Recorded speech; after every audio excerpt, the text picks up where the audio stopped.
Welcome to the MMA Fan Podcast. Ladies and gentlemen, I give you Stu and Blake.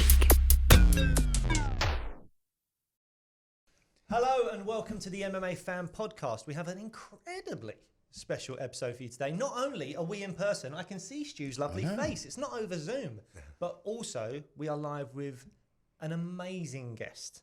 This guy is an icon of the sport. The UFC would not be the same without him. And in a roundabout way, this episode is sponsored by him because it's sponsored by It's Time. And I can't say it as well as him. It's Bruce Buffer. Your cologne is there. You're sat in front of us. Bruce Buffer, how are you doing? Thank you, Blake. Thank you, Stu. I'm fine. I really enjoy being in England. I always love when I'm here. And let's have a good time. Let's do this. Absolutely. Let's have a It's Time, good time. Always hustling. Love it. Love it. ABC, always be selling, always be closing. It's all good. Bruce, we always start the podcast by asking guests about where they grew up and how that was. So tell us a little bit about where you grew up. Well, according to my father, I was conceived in Las Vegas. And then I was... Very specific. Very specific. I was dropped off in Tulsa, Oklahoma, where I lived for 9 months and moved to Dallas, Texas, which was great to have Southwestern upbringing. And then we moved to Philadelphia, where my mom, my brother, all my relatives are, which basically is my hometown, Philadelphia, Pennsylvania.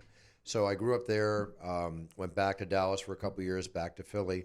And then with predominantly all my years in Philadelphia, I moved to Malibu with my family when I was 15. So that was kind of culture shock, okay, going from Philadelphia to Malibu, California, seeing all the blonde Pamela Anderson types running out of the water and the ocean. And all I wanted to do was learn how to surf and enjoy the lifestyle. And I became Baywatch before Baywatch happened. I was a surfer, and all I did was study martial arts, train, fight, surf, go to school, and it was a great upbringing. As a matter of fact, we were middle class. We weren't rich.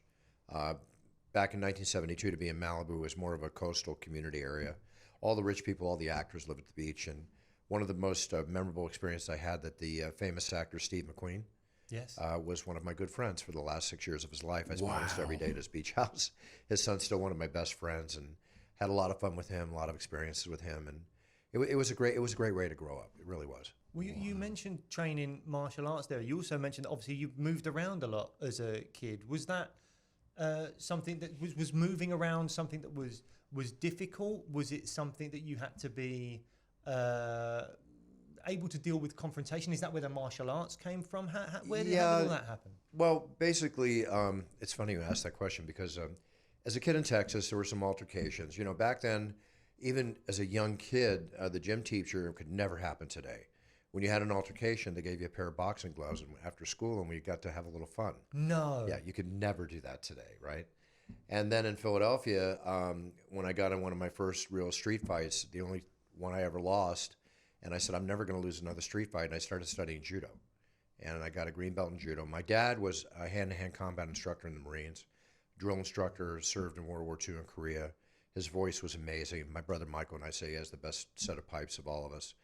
And he taught me how to handle myself when I was very young. He said I was going to have altercations when I went to school, and he prepared me for a lot of stuff.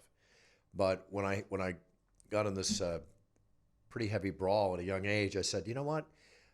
I handled myself, but I didn't handle myself right, so I want to start training. And then I did the judo, and then when I moved to Malibu, I met Chuck Norris's fighting partners, and I started studying the art of Tang Soo Do, which was his style he learned in the Air Force in Korea. And I got a second-degree black belt in that. And I fought in some tournaments and stuff and had a number of altercations, as we all had as kids and everything. And then I wanted to study fighting for real. I wanted to fight for real, so I got into kickboxing. Because if I was going to go at it, I just didn't want to point fight, all respect to, ippon, done. I wanted to get in and just like battle it out, either get knocked out or knock the other guy out. And I got heavily into kickboxing for 10 or 12 years. And then when I was around 30, 32, I wanted to have one professional fight. And I trained the whole bit getting ready for the fight. I was concussed twice during training, and the doctor had me stop. But I still kept training. And with that fighting and that background in it, do you think that's given you a real sort of insight into the sort of psychological aspects of fighting and to enable you to know, a much clearer insight as to what you do now? Absolutely. But again, with my father out of the womb, we were watching boxing. You know, that was our big thing. Boxing, the whole bit. He was training me. We were watching boxing. I was so engulfed in the world of fighting from a young age, but I also spent a lot of time with fighters, you know, and I learned the mentality of the fighters. And even before I ever stepped into the octagon in the UFC, you know, even working in the world of boxing when I was managing my brother's career, which I still do, the legendary, you know, Michael Buffer, I just been surrounded by fighters. I have a fighter mentality, and I respect fighters, and it's just something that I've always been in tune with. So when the UFC came on the scene, because of my martial arts background and a lot of the experiences that I had, I knew that was my world, and I knew I had to get into it someday. But at first, being my brother's manager, my job was to put Michael in every major event that happened. And the UFC, when it came along, was the top 10 fastest growing pay-per-view in America. It was a spectacle. It wasn't a sport. It's grown into a mainstream sport. And I got Michael in to do UFC 6, 7, and Ultimate. And what happened was they had him walk in the octagon at UFC 6 in Casper, Wyoming, and they had him say, if it's not in the octagon, it's not real, right? Well, he was doing WCW wrestling back then with Hulk Hogan and Sting and all the guys. And back then, before the but the law case in Connecticut had the wrestling world say sports entertainment, they wanted you to think that it was completely real. Yeah. Now, it is to a large extent. I have tremendous respect for the wrestling world. These wrestlers, men and women, doing 50, 100 or more shows a year, what they put themselves through, it's fantastic what they do. It's not real fighting, but all the respect. They are really putting their bodies on the line. So I have a lot of respect for them. But then when he said if it's not in the octagon, it's not real, the WCW got a little upset that I put him in the UFC. And after a conversation and realizing the kind of money he was making in WCW, and he couldn't grow with the UFC at the pace it was going, obviously back to the WCW in the boxing world. And that gave me my opening to do what I needed to do and take that shot to become the octagon announcer, which took me like a year and a half. Well, we want to get into that, obviously, but you've kind of skipped over what is, I think, such a truly fascinating and kind of serendipitous story there of you meeting your brother, as you say, the legendary Michael Buffer, the guy that gave us Let's Get Ready to Rumble. Right. As far as I'm aware, and obviously correct me if I'm wrong, you weren't aware that you were a brother of Michael's. You were watching the TV one day, he comes on, and you're like, oh, he's got the same last name, and your dad tells you, oh, I think that's your brother. I'm still enjoying the word serendipitous. I haven't heard that in so long. Well, I read a thesaurus. I love it. I love it. You know. Yeah, long story cut short. Don't cut it short. We want the details. Okay. Michael and I did not grow up together. I never knew Michael existed. I had no idea. My dad and my mom never told me that, you know, my dad had a son. And what happened is when my dad, before he ever met my mother, he was 20 years old. He began his service in World War II over in the Pacific for 9 months. But before he left, he had met a woman and they got married and a son was born while he was overseas. When he got back, a divorce ensued. And he, for whatever reason, was in contact. But the last time he saw his son was when he was 2.5 years old, right? So now, growing up, married to my mother, everything that happened, we're watching boxing in the late 80s. Out comes this gentleman, debonair, James Bond looks, you know, the classiest ring announcer in the history of the sport, becoming as popular, more popular than the boxers, and it goes on the screen, Michael Buffer. Now, we watch boxing religiously every week, and all of a sudden I'm looking at the screen, I see Michael Buffer, and I'm like, what? Buffer? I own telemarketing companies in my 20s. I had my first corporation when I was 19. I never stopped. I always worked for myself. I had my own companies. And I saw every phone book in the United States. And as a natural thing, this is before the internet, when you can just go on the internet and Google it. But as a natural thing, I looked at every phone book, and the white pages for my last name. Never saw my name Buffer anywhere at all. So here on the screen comes out this gentleman, and I'm not saying we look alike because he's so darn pretty. It's like, you know, guys. You're pretty as well. Oh, you're thank a pretty you. man. I appreciate Selling that. yourself short. I got Everest. scars though, but that's okay. But thank you very much. This interview is going great. I thought to myself, well, something's going on here. And I didn't say anything to my dad, but I started calling the offices of Bob Arum and Don King and trying to research where this gentleman was from. And it turned out that he grew up miles away from where I grew up in Philadelphia. And then it started getting even more familiar. And then people are coming up to me in the street when he gets so popular and say, hey, is that your brother, the guy that goes, let's get ready to rumble? I go, no, my brother's Brian, the gentleman I grew up with my whole life. And I'm driving along with my dad up north to San Francisco one day, And this is about 6 months in. And I said, Dad, everybody's coming up to me. You know, we watch this guy on TV. I've asked you kind of before, any idea? But I'm going to ask you again. Do you have any idea who this guy is? And I get this. I think that's your brother. What are you talking about? I'm like 28 years old. Like, my brother, what do you mean? And then he explained to me that he was married and the son was born and he wasn't sure. So Michael was doing a show in Los Angeles and at the Reseda Country Club, which was a very small venue, popular for boxing events. And when we were watching on TV, my brother Brian and I pushed him to say, Dad, why don't you call, leave a message, and see if he'll call you back. So he did. And Michael called him back. And they met for lunch. And it turned out to be his son. And then we all got together 2 weeks later for dinner, and I'll never forget it. I'm a big fan of this gentleman walking in, and he's my blood walking in. It's like, wow, I can't even explain the feeling. Yeah. It's definitely different. So then from that point on, in my businesses that I had, I would travel the country, and I'd stop off in Vegas. We'd go to the fights together, spend time together, party together, club together, bond as brothers together. And I was at a fight, I think it was November 13th or 16th, 1992. It was Evander Holyfield, Riddick Bowe won, the very first time they ever boxed. And I'm watching in the audience at the Thomas Mack Arena, and everybody's going crazy when he goes into the Rumble. You know, Hulk Hogan's jumping up, Jack Nicholson's going nuts, the whole crowd's going nuts, I'm going nuts. And I had an epiphany, right? Sort of a serendipitous epiphany. And I went back to my room, and unlike what you normally do in Vegas, you know, play blackjack, go out, party, you know, say hi to girls, whatever you do in Vegas. I went back to my room, and I just couldn't stop. I started writing notes, like 3 pages of notes, you know, put them in the football field, movies, TV, video games, trademark this phrase, do this, do that, do this, do that. And it just kept going and going and going. And I was making fantastic money. And I had 2 companies, but I was burned out. I was very burned out on what I was doing. I'd reached my level. And I kept thinking and thinking and thinking. And then I read an article about Pat Riley, the coach of the Chicago Bulls, when they won the championship 3 times in a row. And he trademarked the phrase three-peat, right? And how he had made $1.5 million off the licensing and trademark and the licensing revenue from that. So I started thinking even more, and I'm thinking, wow, trademark this phrase, put it on the tip of everybody's tongue. Again, movies, TV shows, video games, all this. And I met with my brother, and I said, Michael, you know, I have this idea. I want to sell both my companies. I'm going to quit with the money I have in the bank and roll the dice. I want to become your manager and your partner. And I want to direct your career. I'm going to put you in every major event in the world. I'm going to trademark this phrase properly. We're going to make products and toys and movies and TV and all the stuff I have planned. And he looked at me, well, how are you going to do all that? And I said, I really don't know. But if I'm going to give all this up, you know, I had a beach house, beautiful beach house. I'm living the life of 2.5 men, minus the alcoholism, right? I'm loving life. I'm enjoying everything. But again, I was burned out of my work. My passion started to tingle and explode with the thought of going on this venture with my brother. And I had to do it. I just had to roll the dice. And I said, I don't know, but I'll figure it out. I'll make it happen. And that was about 30 years ago.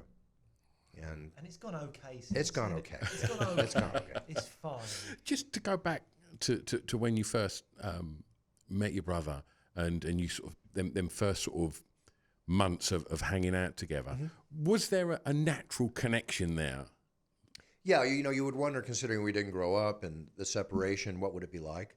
But it was very smooth. Yeah. Michael's a very cool cat and very easy to get along with. We're different. Obviously, we didn't grow up together. We're similar in other ways.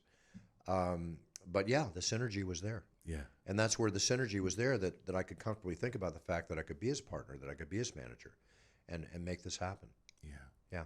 And with the management, like, how quickly did that, because you're saying that you had the corporations at such a young age, you clearly had drive and ambition. How quickly, you know, working as your brother's manager, did that come to fruition and things started to really sort of scale? I was dibble-dabbling in it a little bit before I came to him with it. But I've trained thousands of people how to sell. I was telemarketing. I trained people how to sell. I'm very tenacious. Even as a telemarketer, I could cover more ground and do more business in one day than most people do in a week. You know, when I went to work in that industry, I became the top salesman within a week. I became the sales manager within 2 months. I said I wanted to own a company. I did that. You know, when I'm set my goals and I go after them, I make them happen, right? It's just the nature of the beast that I am. So I knew that this would take place. It's just a matter of time. Yeah. But I had to do the ground and pound dirty work. You know, I would go to Kinko's, which is a copy place in America. I don't know if they had it here. No. So it would cost me about $15 for little promo packs, like 8x10 promo packs I would make with this picture on them and articles from newspapers and other things I would put in, and I'd hand pack these things. I had no assistant. I had no partner like I have today that works my business with me. And I would go to these conventions around the country, where they were toy conventions or sports conventions or whatever, with a bag with all these promo kits, walk around and just see what would fit. Where would he fit? Where would Let's Get Ready to Rumble? Where would Michael's image fit to enhance their product or their venture? And I would pitch people incessantly. You know, shake hands, take names. I go to boxing events. I would even announce undercards on boxing fights with them. But my whole goal there was to network, you know, take numbers, take down names, follow up on them. Yeah. You know, when fax machines were around, I would stay up till 3 a.m. sending out, 300 faxes a night of what was happening in Michael Buffer's life and why people needed him. And maybe it was a little too much for some people, but you know what? That's what it takes. Yeah. You got to get out there and you got to make it happen. What you're talking about, this drive and the ability to, people would pay good money for that. I mean, this isn't a question. This is just me saying, I think TED Talks on just like, I don't know, like life goals, because that's the big thing now, isn't it? The kind of like life coaching, goal orientated, this, that. I kind of feel like people would pay you good money, Bruce, just to hear you talk for a little bit and, get some kind of life experience and be able to pursue their goals with the Bruce Buffer steps to achieving your dream. Well, I haven't sent you my invoice yet, but it's okay. No, in all reality, though, one of the regrets I have in my life is that I was invited to do a TED Talk in Chicago many years ago, but my schedule did not allow for it. But I love doing motivational speaking. I love teaching branding and marketing, and I've done many speaking engagements. On the same card as President Bush and other people, and I can go on and on and on, where I come out and do my 45 minutes to motivate people, and I like motivating people. I like getting people excited about them, believing in themselves, setting their goals, making it happen. When you do a motivational speech, if you can excite somebody for 2 minutes, 2 days, 2 years, or 2 months, you've done your job. It's up to them to take it and work with it, yeah. Right? So I very much enjoy that. Because I have a 3-foot theory in my life. I like everybody around me to be healthy, wealthy, and prosperous. Prosperous, healthy, and happy, okay? I like to give out to people what I like to receive back. So I'm a very positive person, and I love just doing what I can to, benefit the people around me. As I say in my podcast, be a role model to your sphere of influence. We live in a decaying society of morality, right? It's not the same as it used to be. Mm-hmm. So it's up to people to stand up and stay strong, and let's not let this world go to hell in a handbasket. Let's keep it going. Absolutely.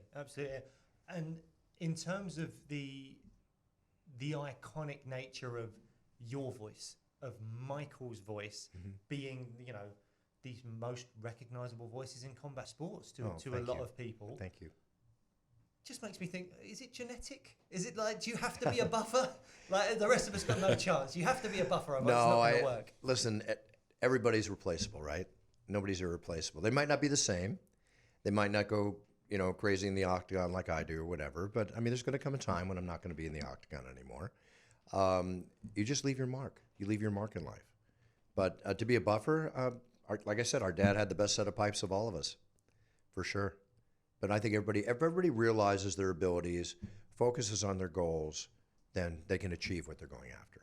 I might just don't wait for things to happen. Make them happen. Okay. I might just change my name to Blake Buffer and just. No, you don't do that. Don't. Actually, it's funny. I was in Minnesota one time, and this hotel employee walked out with a name Buffer on his jacket. He goes, "I've been waiting so long to meet you." I said, "Love to meet you, but excuse me, I have met enough family members. No more." I didn't even want to hear the pitch. Oh wow. And Bruce, from managing your brother and obviously your brother having such an established career at this point, how did you then move into the UFC? Well, when I had to when I cannot continue Michael's 3-fight agreement I had with the UFC, I called up the owner then, Robert Meyerowitz, and I would fly to his offices in New York, take them out for drinks, do the pitch, the whole bit, say, look, you need a buffer in the octagon, okay, a lot of people are scared of your event, and they were back then, right? Even ESPN back then, I would pitch them on the Ultimate Fighting Championship. They were scared of the name back then. And I could probably go through old emails to even prove that, but I'm telling you right now it was the case. And what have they paid? Billions of dollars now, smartly so, to be the ones to televise it. But back then it was a spectacle, right? And I had a lot of media contacts. And so I said, look, you need a buffer in the octagon. I need to grow with you as the announcer. I will not just be the announcer. I will help you build this brand. I'm a brand builder. I will help you build this brand. I will do everything I can to bring eyeballs to the sport and do my part way beyond the role of an announcer. I don't need to be paid for any of that. Let's just talk about pay for being the announcer. But I'm going to be much more than just an announcer for you. Well, it kind of fell on deaf ears, right? Or it did fall on deaf ears. So then I got a videotape from a fighter in Minnesota named Scott the Pitbull Ferrazzo. And 6'1", 340 pounds, hands down to his ankles, the perfect kind of guy they wanted back then, the Tank Abbott type. And they said, okay, we want him to fight in Baimon, Puerto Rico, February 16th, 1996, right? So as his manager, and I didn't want to be a manager of fighters, but I agreed to be his manager for the one fight, and I had a reason behind it. I always have a reason for what I do. And I went down with him as his manager to Baimon, Puerto Rico, and I called up the owner. I said, listen, Robert, I'm coming down with my fighter. I've got a tuxedo in my bag. Let me announce the prelims, show you what I got. You need me in the octagon. Well, he agreed to let me announce the prelims. And I did. My fighter won. And then I forget if he won or lost. Oh, it was a tournament. He won and then he lost. So I called them up afterwards, and they didn't hire me, right? That was it. I had my little shot. 5 months later, give or take, I'm in the hospital with my mother's had a serious operation. I'm in the room. She's recovering the next day. My phone rings. It's the UFC. They're calling me up, say, listen, the announcer's uncle passed away. He has to go to a funeral. We need you in Dothan, Alabama in 2 days. You're going to announce the entire show. I said, I got to call you back. I'm in the hospital with my mom. I'm dealing with something very serious. My mother's everything to me. Family's everything to me. And so I hung up the phone, and she's in the bed, and she heard me. And it was like something out of Rocky. When Talia Shire's, in a coma, and Rocky won't train, and he's waiting for her to wake up, and he can't fight because his wife's in the bed, right? So she looks up to me. She goes, that's the call you've been waiting for, right? I said, yes, Mom, it is. She goes, go. She puts her thumb up. She goes, go. You got to go. All of a sudden, I start hearing, dun dun dun dun dun dun dun dun dun going up in my head. It's like a montage shot. Yeah, montage shots happening, right?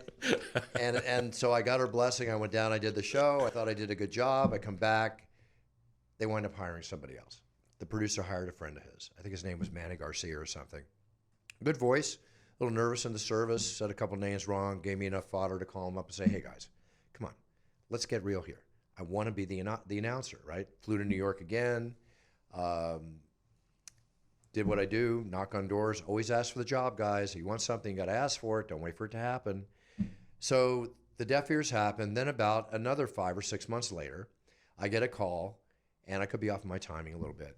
And they're doing a TV show called Friends, which is in its second season, but it's the biggest comedy on TV.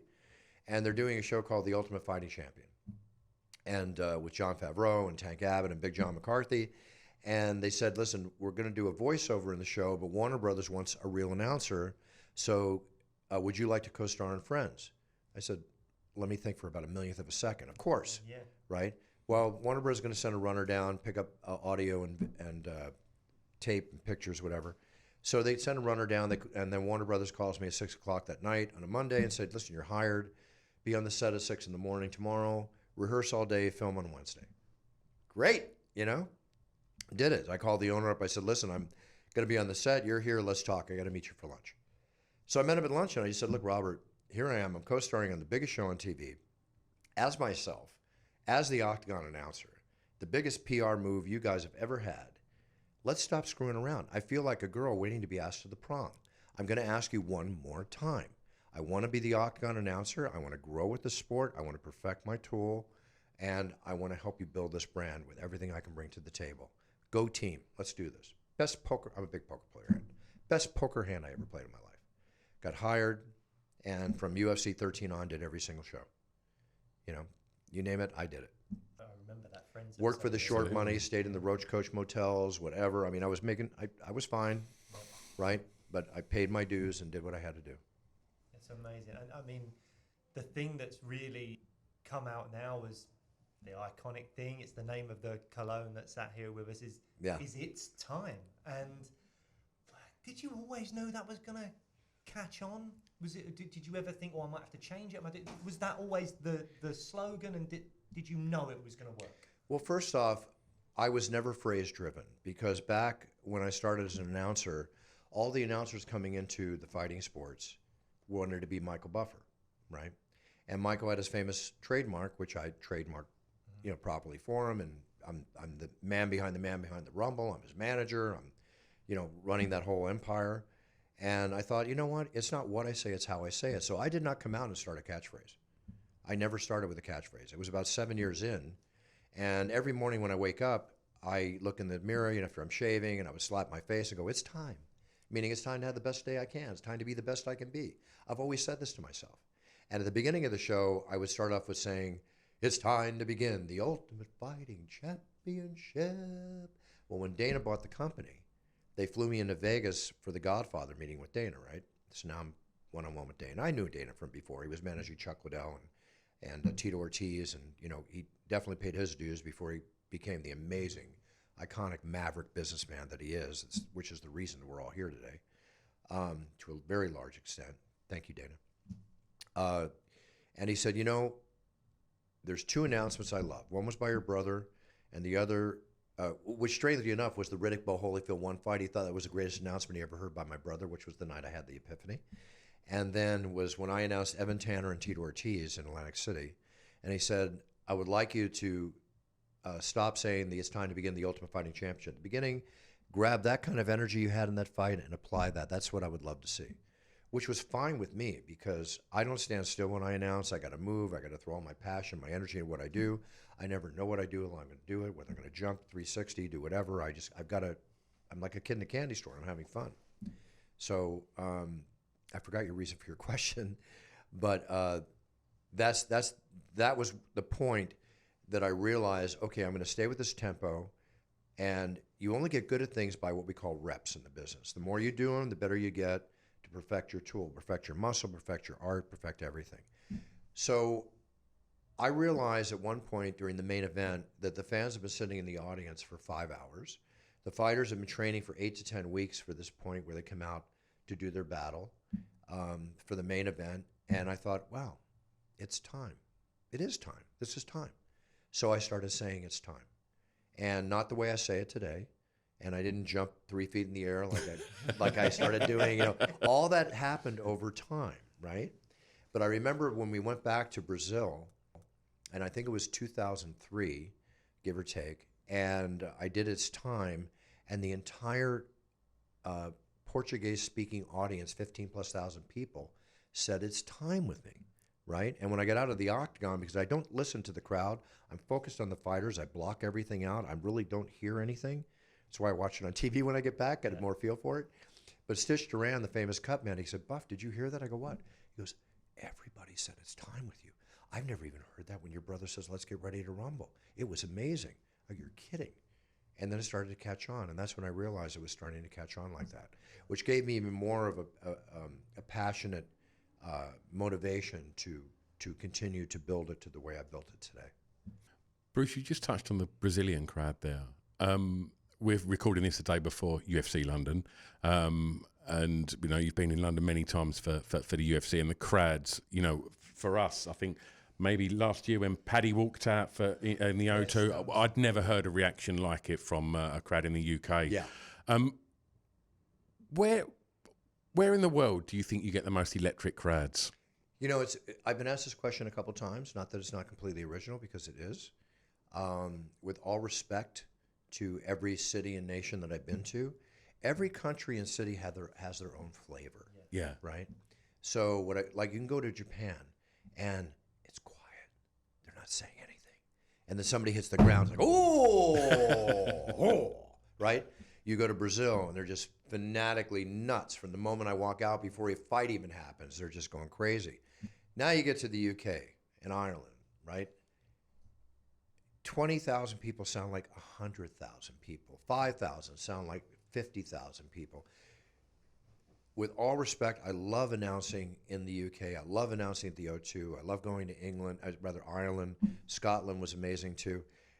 This is the land of fight fans. You love your fights here, right? And you love your soccer. You love your fights. You love your sports.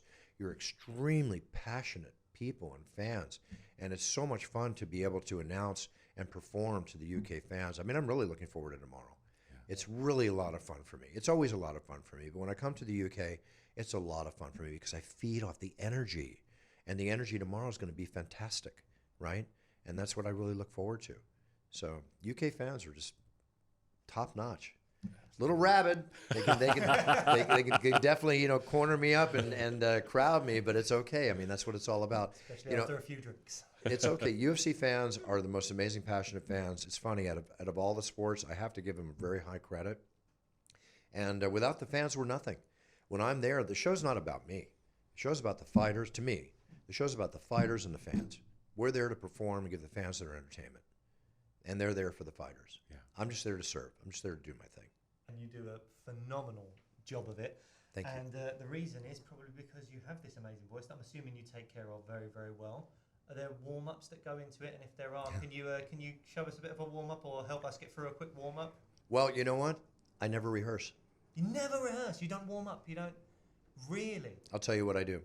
When I'm doing the cards, and phonetically I'll write on the cards, or I want to get the fighters' names down. If you call that rehearsal, maybe that's the only rehearsal. Yeah, no. But there's a rehearsal voice, and there's an organic voice, right? And I want to go out and I want to be real and I want to be organic. And I want to feed off the energy of the crowd. So usually my day starts, I get a good night's sleep before the show. I get a power breakfast in, get a little workout in, stretching, meditation, get into what I call my buffer zone, get ready to get in there. Get the monkey suit on, get everything ready to go. And then as soon as I walk from the back out to the front and I feel that audience and I see the audience, that's when everything gets into me.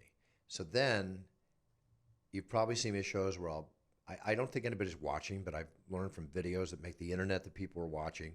But I'll stretch and I'll do, things at the show, and it might look a little funny to some people, but I'm sitting there for 7-8 hours. It's like I got to loosen up. I want to get in there. I want to be loose. I want to be ready to go. And I've been an athlete my whole life, and between the martial arts, I can still do full splits and the whole bit. I mean, I want to stay flexible. Yeah. Right. So I can barely touch if my it looks toes now. The first UFC I ever went to, we managed to get front row because we were doing some bits and pieces, and the first thing I said to my mate, I went, "Check out Bruce," and you was doing your stretches and that. I was like, He's in the zone. Or I'll get in the octagon. I'll be jumping up and down or whatever. I told you earlier, I don't know what I'm going to do till I do it, but I've got to do it the way I do it, the way I've been doing it for over 27 years now. Because if I change now, it's not going to be the same. Sure. And here's the other thing too, guys, is that tomorrow night when I walk out there, and I swear this is exactly how I am. Every night is my first night. I have to prove tomorrow night that I deserve this job. I have to prove to myself, prove to Dana White, the powers that be, you, the UFC fans, my mom watching back home. I have to prove that I deserve this job, right? I'm the most critical person in the world about myself there is. So I don't live in my laurels. You won't hear me talk about how I did a 360 at UFC 100 or I did this, I did that. No, I'm only as good as tomorrow night, right? I did it 2 weeks ago. That's 2 weeks ago. Tomorrow night, I got to prove that I deserve this job. And that's what passionately keeps me going. Yeah. I'm 66 now. I want to do this till I'm 76 or older. Yeah. As long as I can physically do it, and I've been an athlete my whole life, I'll keep training to make sure that I can do it all. I might go down in the octagon. I might go, it took right there, boom, I'm done. That'd be a great way to go. What? There you go. Put a bit of a dampener on the rest of the evening. I mean, you crank it to 11 every time you're in that octagon. And have you ever had a moment where your voice has gone? Because you really give it, and vocals have only got so much in it. Have you ever been at an event where you're like, oh God, the voice is going? In the early days when I used to pull it from here, and then you learn, well, how does a singer do 2 shows a night, 5-7 nights a week? They bring it from here. They bring it from the diaphragm. So I learned how to work my tool, right? But I've done the show post-laryngitis. I've done the show with a blown-out back. I've done the show with one leg. I've done the show where I did a lip sync contest one night for the UFC that I severed my ACL the night before. I had 3 shows in a row, 3 days in a row, right? I literally severed my ACL, where you watch them carry footballers off the field, right? Yeah. So I said, he said, you got to lie in bed for 3 days, ice and rest. I go, no, wait, not. I got to be in the octagon in 3 hours. Get me a knee brace, right? So I went in and I just did a little buffer light. I didn't tell anybody, but I went in and I did it. I'm not fighting guys. These men and women are fighting. They're putting their blood, sweat, and tears and lives on the line. I can get through a show in an ounce. Has my voice ever gone a little bit? Sure, but I can still find enough to pepper it up and get it going again. Right? Yeah. Just through sheer will and determination. Adrenaline. Let it happen. Yeah. Let it. The show must go on. It's the oldest adage in the world, but it's true. Yes. Yeah. And you mentioned the fighters, and when you are really going for it, a lot of the time you're in that fighter's face. You know, you move over to them, you fist pump them, and They fist pump me. I they have fist pump you. never Oh, generated. really? I have never. This is for the record, everybody. Okay, I have never instigated a fist bump. Right. If they want it, they'll get it. Okay, it's only fair. This is their world, and they're saying to me, "Welcome to it." Okay, I respect their zone. Now, when I first started getting in fighters' areas, right, it's wonderful because they respect me enough to let me do that. Otherwise, they could just go, boop, Yeah. right, get the hell out of here, right? So, yeah, but now they're doing this. They want to get in, or they're bringing their faces up to me, and it's amazing to have that experience because I'm looking into the eye of the tiger. Yeah, absolutely. You know, when I'm announcing them, I don't take my eyes off their eyes unless they turn or something like that. I'm looking into their soul. I mean, I've seen fear. I've seen every kind of emotion you can possibly imagine, and I'll stay quiet about who, what, where, and when. But it's an amazing experience that I can't even relate to you what it's like unless you were right beside me or there was a camera on my shoulder. And to have that experience every night that I do a show, for me, can you imagine how exciting that is for me at the same time? Yeah. It's unbelievable. Yeah. I'd love a buffer cam. Let's just get a little GoPro on your head there so we can see what Buffer sees. That would be amazing. But the thing is, these fighters don't just respect you. I think they bloody love you, Bruce. They really do. And we've had like Paddy Pimblett and Ian Gary on our show previously from their Cage Warriors days, before they even made it into the UFC. And then we've had them on again after the UFC. You know, Paddy Pimblett, Ian Gary, they're two people that don't lack in confidence. They're very confident individuals. Mm-hmm. And even they have spoken about that first debut fight in the UFC, and I think it was Ian that basically said he almost had an outer body experience, and he was like, "Oh my God, Bruce Buffer is saying my name." Wow. Are you aware of the effect that you're having on these fighters? Because you're so iconic to the sport now. I know I've said it a couple of times, but it's really true that even these young fighters coming through, as soon as you start saying the name, they're looking you in the eye. They're having a moment of, "Oh my God, it's Bruce." I really humbly appreciate all those words. I don't get cocky, guys. I'm just humble about the whole thing, you know. I told you it's my first night tomorrow night. Yeah. When I hear that or I experience that, or the fighter comes up to me afterwards and we have words together, or even our exchange in the octagon, these are just memorable moments, lifetime memorable moments for me, and I cherish every single one of them. And to hear a fighter even say that, it's like, really? I'm like, really? I have that, really? I'm like a little kid, really? So I that's just my attitude. I have to keep that, you know. Yeah. I'm just Bruce. Just call me Bruce. I mean, legend, this, that, the other. I appreciate all that. I really, really do. I think you have to die before you're a legend, but it's okay. I've used the word icon, not legend. If that makes you feel any better, I don't want you to die. I don't want we'll call you legend later. Icon is good. I really appreciate it. I don't consider myself better than anybody else. I just want to be the best I can be when I do it. I just want to go out there and just passionately love and enjoy what I do and just give my best performance. And once you've done that performance before a fight and the fight starts, we see Bruce leave the octagon, go and sit down. What does Buffer do in between when the fight's on? Are you watching the fight, so you prep him for the all the above. Yeah, I'm watching, prepping. There might be I have an IFB in my ear, director notes coming in. Could be got to answer texts or whatever. If you see me on my phone, it's not. But I'm always watching the fights. Yeah, my head could be down. It might look like I'm on my phone or writing my cards for the next fight. But believe me, I'm always watching the fights. I see everything going on. And has there been a fighter that you've enjoyed watching live the most? Very difficult question to answer because I've announced every major fighter there is for the last 27 plus years. There's two questions that are hard for me to answer. What's the greatest fight I've ever seen? Who's the greatest fighter I've ever seen? I can give you examples thereof. Who's the GOAT? I can give you examples thereof. But the moment I think I've seen like the greatest fight in the world, 2 months later, I'm seeing the greatest fight in the world. You know, it's like the UFC never fails to deliver. We have so much excitement coming on. Look at the show we had 2 weeks ago. It was unbelievable. Unbelievable, right? And we've just been in flux with like so many great shows this year.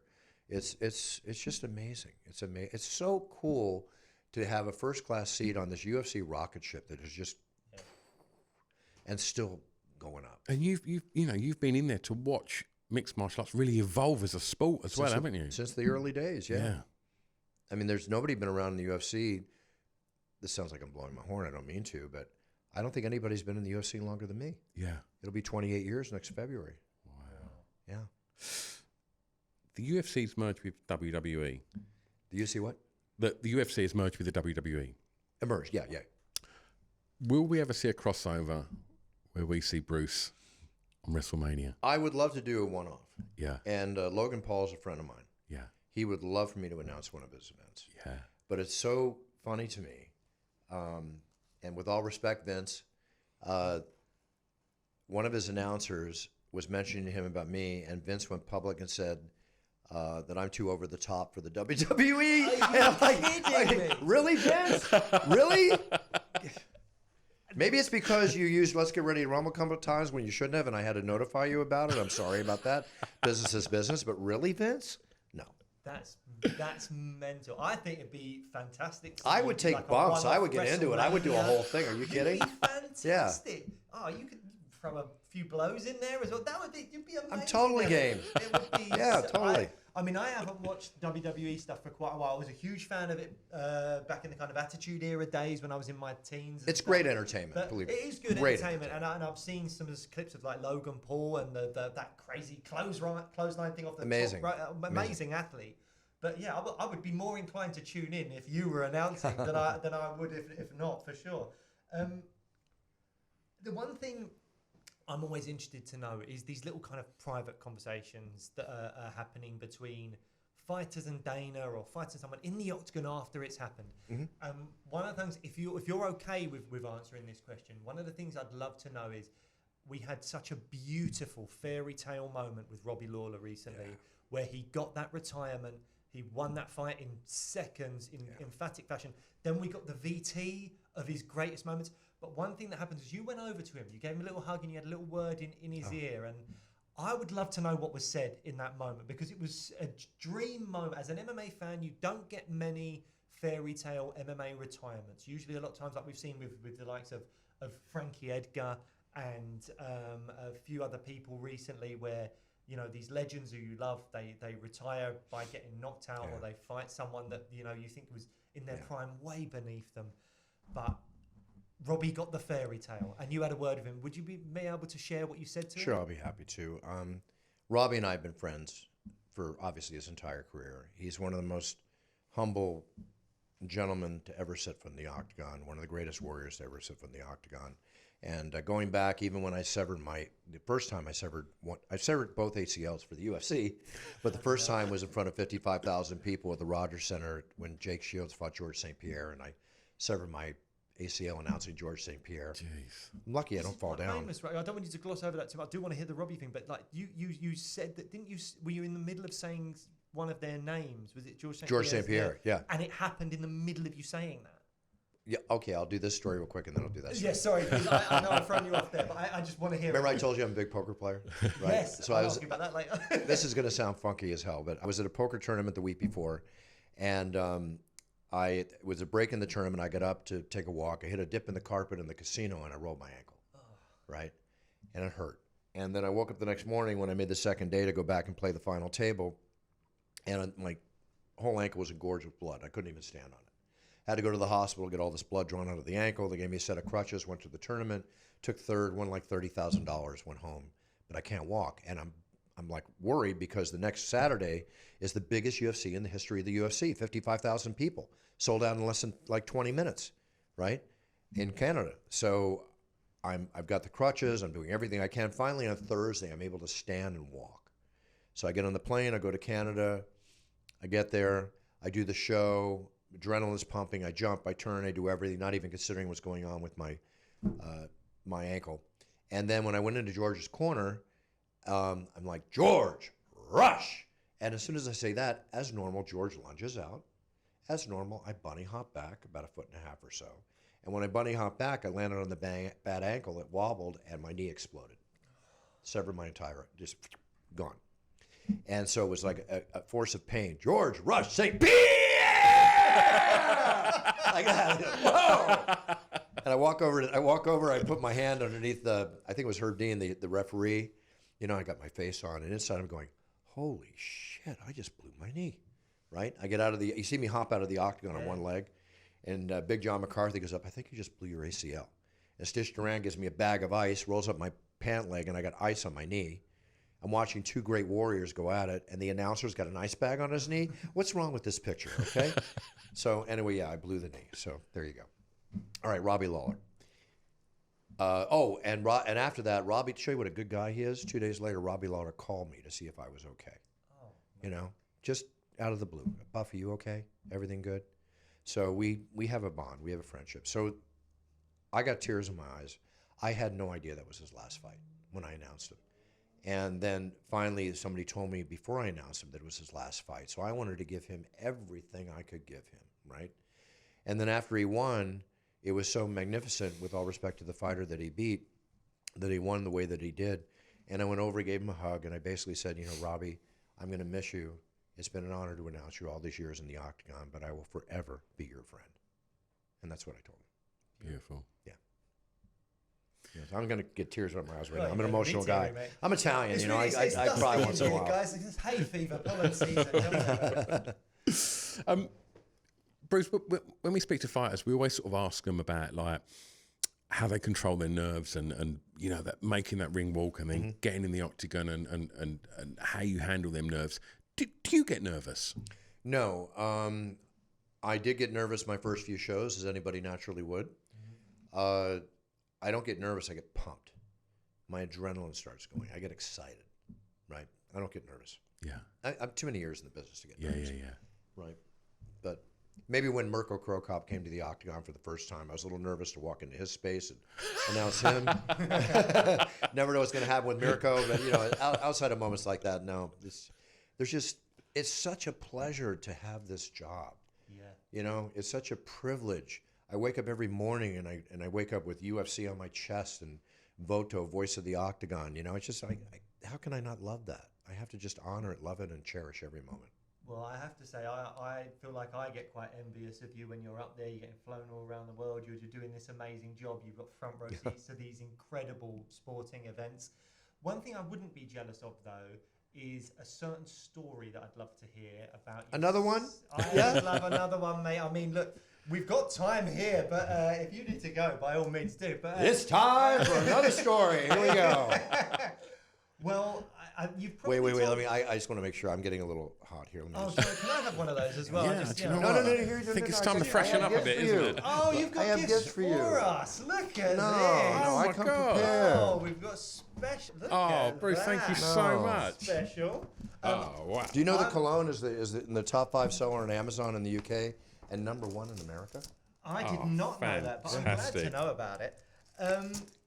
Thank you so much. You're very welcome. That is really lovely of you. Thank you very much. Cheers.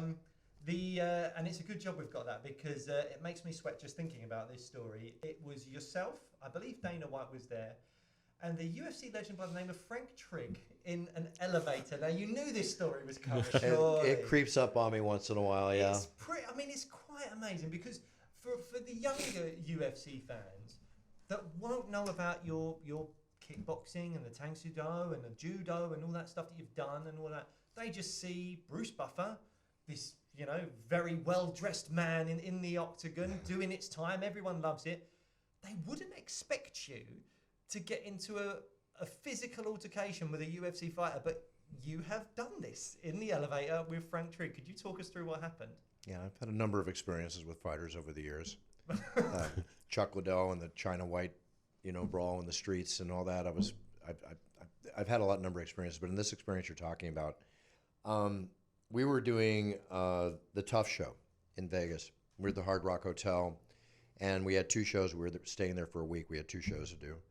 And it was after the first show, and I was up in Mike Goldberg's room, and Dana White and the UFC did an animated show on it, on UFC Folklore. Fight Law, yes. Fight Law. Yes, I loved it. Which Dana called me up after. He goes, Buff, it's the best thing we ever did. He goes, I go, what'd you do? And we talked about the fight. I go, really, Dana, you did? I go, okay. He goes, yeah, it's the best. Wait till you see it. So, anywho, we were up in Mike Goldberg's room. We had a drink, and then we were going to go out, right? So we walked to the elevators on the 10th floor of the Hard Rock Hotel, and I recapped this with Frank Trigg on his podcast like about 6 months later, and I wrote about it in my book, It's Time, which I had released here in England too. And when I wrote about it in my book, I wrote it exactly the way that Trigg and I talked about it on the show, because I wanted to make sure I did it right, okay? Yeah. So we walked in the elevator, and Frank it was not in the UFC anymore, and he immediately talked to Dana about, hey, put me back in the octagon in so many words. So you walk in, Dana and the security guard, Tom, are here, Trigg and Goldberg are here, and I'm last to walk in, and the doors are still open. And I'm a watch freak, and Dana had on this very, very cool watch band. So as Frank was mentioning what he's mentioning, I leaned over, I go, Dana, that's really a cool watch band. And I just stand up like this, and Frank's behind me, and all of a sudden, I get a ridge hand on my throat, right? And a little more than that.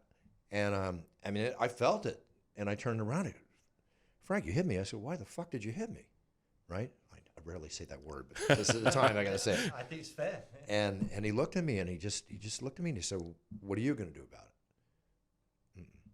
That just, the street kicked in. And then I just threw 2 punches, and then it was on. When you say it was on, I mean... Well, the doors started to close, and we had a fun tete-a-tete for 10 floors. Back and forth, going up and down. Yeah, Dana's peeled against the wall. Everybody's peeled against the wall. We're doing our thing. And if you know the Hard Rock Hotel, there's all these glass encasements out in the lobby. And the way we were going at it, we were going to spill out the elevator into the lobby. And basically, at the end, I just threw my hands in the air when I saw the doors opening up. And I go, we're done. Because I didn't want to make a spectacle out of it, you know. My mind's always thinking 3 steps ahead. Then I'll notice there's blood up and down my shirt. My thumb is peeled back. Which thumb was it? Yeah, this one. You can still see the scars. My thumb is peeled back. I can see the bone in my thumb. I must have hit it on his watch or belt buckle or something like that when we were tossing and doing our thing. And, we're sorry, this, that, apologizing back and forth, having a laugh. Dana's enjoying it, the whole bit. I mean, was one of those things, guys. I call it a friendly tete-a-tete. So then I went to the emergency room, and hundreds of dollars, 7 or so stitches later. That's it. It was a great night, though. I mean, I announced the UFC. I got in a cool tete-a-tete with a top MMA fighter, and in the elevator in front of my boss, who knows he doesn't have a wimp announcing his fighters in the octagon now. And I went out to a nightclub and had some fun, and I'll do it tomorrow night if I can. I mean, I felt like I was 18 years old all over again. It's all good. Fantastic. All kidding aside, it was just one of those things. I really treated the explanation light. But if you watch that UFC fight, Laura, it lays it all out. Yeah, it's brilliant. And Frank talks about it too. Yeah.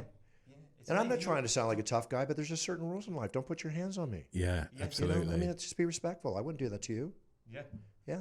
Imagine waiting for the lift on the 10th floor. It just opens and Buffer and Trigg just roll out. What would you think about me if I got hit in the neck and I just folded up like, warm goat cheese? I mean, is that respectful? No. Yeah. Wow. You don't want to wimp announcing your fighters in the octagon. No, well, I mean, I don't think anyone would have even thought about it. But the fact that you're there going toe-to-toe with a UFC fighter, I think anyone that didn't know that story now just sees you in a very different light as, again, no wimp announcing these fights. Thank you. Fantastic. I just stand up for myself. I'm not trying to be the toughest guy in the world. There's always somebody tougher. That's just life. Yeah. You mentioned tough when you're talking about Trigg there. We're in the middle of a season of Tough at the moment, and with Connor and Chandler. Yeah. And we're always interested to get people in the industry's take on that potential fight. Do you think it will happen? Well, I do, but I mean, according to all this USADA testing and everything, there's no chance of it happening until the beginning of the year, right? Yeah. But I mean, I look at, Connor, Mike's made great money. Connor's made amazing money. Connor, I think, can't even think about fighting until the beginning of the year, if I'm not incorrect. I don't know if Chandler wants to wait that long. such a big bag was of such a money. big fight, but it's a long layoff. So I do not know. I would hope that it will happen, absolutely, as we want it to happen. Absolutely. Yeah. Well, I've got quite a serious question for you now in terms of because you have seen the sport evolve so much, yet, I mean, I work in the arts industry predominantly, and there's still a large section of that industry that still sees mixed martial arts as an overly violent sport filled with thugs, and they need educating on the athleticism, the sacrifices, the good that so many. I'm just smiling because I understand where you're coming from. Yeah. I mean, because I do. I get it a lot being in the industry that I'm in, and people need to be educated on. And also, the media doesn't always help. You know, we get a lot of the negative stories about a lot of combat sports athletes. Right. We don't hear enough about, say, the charity work that Dustin Poirier does, or that Molly McCann is writing a book about coming out and the proceeds go to Stonewall. Things like these amazing things that fighters do Right. for their communities and stuff like that. How would you argue against someone with the mindset of, oh, it's just a sport of thugs? And do you, in what ways do you feel that MMA actually benefits society? Well, you know, this happened in the United States. This happened like in Germany and other countries, and it could still happen in a new country, whatever new country there is to go to. Perception is reality in life, okay? And one of the first things whenever I have somebody talk to me about that, I always ask them one thing. I say, do you like boxing? I always ask, do you like boxing? And usually the answer is yes. Did you know that 5 or more people a year die from boxing? Not just from the boxing, but from the training that leads up to the boxing. I don't know if that statistic still stands true today, but it was the statistic a number of years ago. And I said, do you realize the trauma, the head trauma that they go through, right? Well, the UFC has been around for 30 years, and we never had a single death. We've had a number of injuries, you know, broken bones, torn muscles, broken egos, but we've never had a death. There's been 2 or 3 deaths in mixed martial arts since the sport came around, which was, I think, once in Russia and another situation, which was due to the medical or the way that the organizations were run. So I said, okay, you think about boxing, you think about this. Do you realize the skill that goes into this? These are called mixed martial artists because they have to know every form of fighting there is, legally speaking and otherwise, so that they can adapt and have an answer to every single weapon that's thrown at them, with a defensive weapon coming back at the offensive weapon being thrown at them. This is a very highly skilled sport. Next thing I ask is, have you ever watched a UFC? The answer is either yes or no or whatever. Well, if they say no, then it's real simple. How can you possibly form an opinion if you've not watched what you're talking about, right? So I kind of like to know where they're coming from. But I don't like to make it an argument. I like to treat it more like a conversation so that they can walk away thinking, you know, maybe I do need to take a better look at this to understand this more. You can't force people to think the way you want them to think, but you can educate them. Yeah. But the best way to educate is to watch the sport, right? And realize how wonderful and magnificent these men and women warriors, athletes are. I had a friend of mine, Charles Barkley, the basketball player. It took me 2 years to get him to go to an event. He was kind of scared of it. He thought it was too brutal. Next day, he's like, oh, Buff, these are the most highly conditioned athletes in the world. Thanks, Charles. Thank you. I've had girlfriends, you know, or like I want to take to a show or even talk to girls about the show. Oh, no, I can't stand fighting, right? By the second bout, they're jumping out of their seats. They're going crazy. They're loving it, you know? Watch it. Appreciate it. And if you watch it and you don't appreciate it, it's not your sport. It's not your thing, right? Fine. One thing you've mentioned a couple of times is poker. I play poker every few months with some of my uni mates. I never win, Bruce, and I need help. Is there any very quick tips and tricks for poker? Patience. Patience. Patience. Take the time to think about your move before you make it. Understand the map, right? Know your range of hands. How many outs you have. You know what outs are? Yes. Yeah. Okay. So measure your outs. Make your decision, right? It's okay to fold.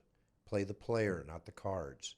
It's Mike Sexton once said, it takes 5 minutes to learn, but a lifetime to master. And it does. I mean, I've won a number of tournaments. I've done very well in the pro circuit. I can't play the amount of tournaments I like to play because of how much I work, and I'm on the road. But I played the World Series of Poker main event, and I love winning money at poker. There's no more. The most fun money to spend is money you win when you're playing poker or when I'm playing blackjack. It's like, for some reason, the most money to spend. And hopefully save. And don't ever bet with money you can't afford to bet. No. Don't play with money you cannot afford to play with. Don't make that mistake. Yes, whenever I've played with my mates, we kind of do like a 20 quid in and that's it. There's no cash games. It's just, we play for the fun of it, because we would spend more going out for drinks in London than what we would have just meeting each other for a few hours and playing a game of cards. Absolutely. No, that's fine. Just have fun.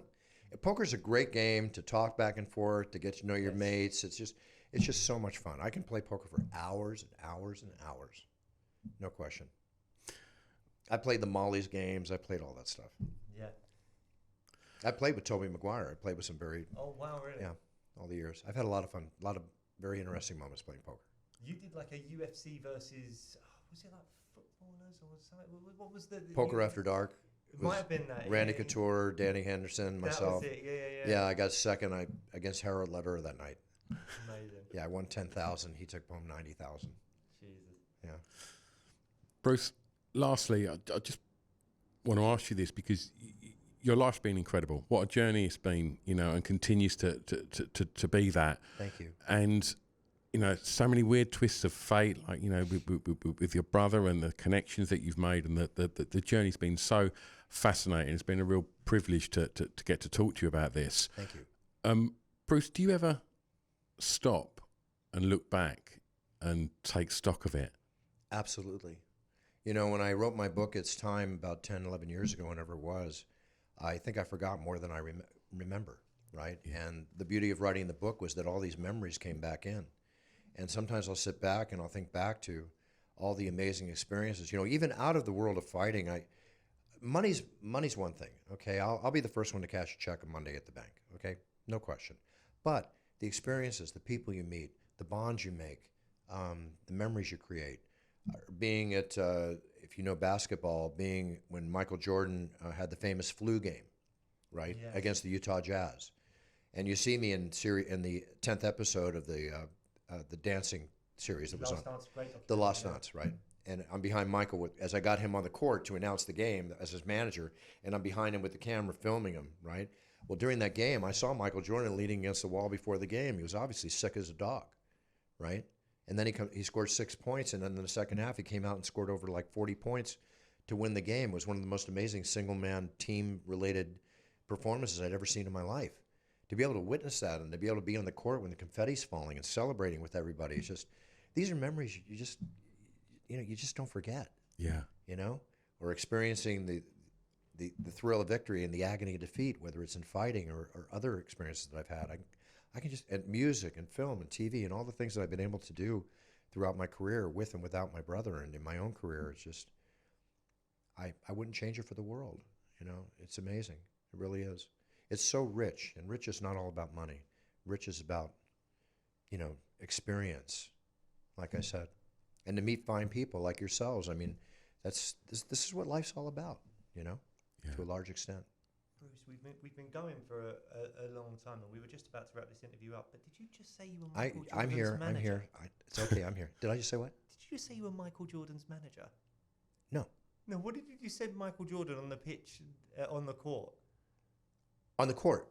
No, to celebrate with Michael. Oh, yeah. Why were you I was on the court as Michael Buffer's manager. Oh, right. I arranged for Michael Buffer. Michael's manager. No.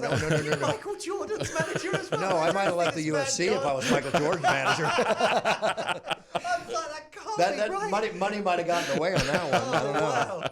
That would have been incredible. Well, no, Michael, because whenever you see Michael, again, on the man behind the rumble, if you see Michael on the court, I had to make the deal to put him on the court. If you see him announced for the Las Vegas, Golden Knights, somebody's got to make that call, make that thing happen. That's my job. That's what I do. Well, I've looked stupid at the end of that moment. No, you didn't. But I mean, you talk about. I was putting another couple zeros on my bank account thinking I was Michael Jordan manager. Right. You talk about experiences, and speaking on behalf of myself and Blake, this has been an absolutely wonderful experience, and thank you so much for your time, Bruce. It's been an absolute joy. Thank you. Thank you so much. And it's time. The cologne is out now. It's Time cologne is out, and it's a big hit. We just released it in 30 countries around Europe. It's United States, Australia, Canada. It's the #1 seller on Amazon in the United States. But the beauty of It's Time Cologne is that it's going to be followed up with a number of things: body wash, facial wash, moisturizer, Brilliant. everything, all the toiletries that you can possibly think of. And we're also coming out with the finest energy drink and hydration drink that'll be known to man, which is the It's Time Energy and Hydration Drink. So RBM, the company I work with, they're absolutely amazing. And they're based here in London. And we've been at this for 2 years now, and it's time. It's all coming out. And it's actually brilliant. We had a little smell of it earlier. Yeah. It's fantastic. And yeah, it's been such a pleasure talking to you, Bruce. Thank you so much. Thank you. I appreciate it. Just follow me on Instagram, Bruce Buffer UFC, and I'll announce all this stuff. You'll see everything there. One thing I did want to tell you, though, is that the UK fans have been ordering a lot of the videos I do, where I do weddings and birth of Cameo. babies. On the Cameo? I'm on Cameo, too. Yeah. Or you can go to brucebuffer.com. But Yep. I have my partner, Kristen, and I, we get tears in our eyes when we get the thank you notes for the weddings or the birth of babies and stuff. We give partial proceeds to charity, and it's a business like anything else. But making people happy is something that makes me very, very happy. So I enjoy it. How does a baby birthing kind of announcement go? I got one, and it went viral when I did it, and suddenly, all of a sudden, I did it for a fighter, right? I know I did Stipe Miocic's baby. He posted it, and all of a sudden, I'm getting all these orders for the birth of babies. I did Michael Bisping's wedding. Suddenly, all these weddings come in. I probably did, before I came to England, I did 8 weddings this week, right? Wow. I probably do an average of 6 or more a week. Walking down the aisle of love forever, presenting, like that. I was in Australia, this last trip to Australia, and we were touring a winery, and there was a wedding going on in the field next door, right? And so I saw it, and then somebody saw me, and they said, "Oh, God, they're such fans of you. They saw you out there." So I went in, and I introduced the bride and groom, into their wedding party. They had no idea. I was casually dressed, and I just showed up and did it, and it made me so happy. It's like to be part of someone's special day. It's like I told you guys, I'll be the first one to cash a check on a Monday morning at the bank, but that's not what life is all about. It's about experiences and doing good for people and being a good human being, right? And if I can bring that kind of joy to them at the same time experiencing the same or more joy myself, then hey, it's kismet. Let's do it. What a beautiful way to end this podcast, Thank Bruce. you. Again, Thank you so icon. much. Thank you so much. There you go again. Just call me Bruce, okay? It's all good. It's all good. Thank you. Thank you. Thank you. Appreciate it very much.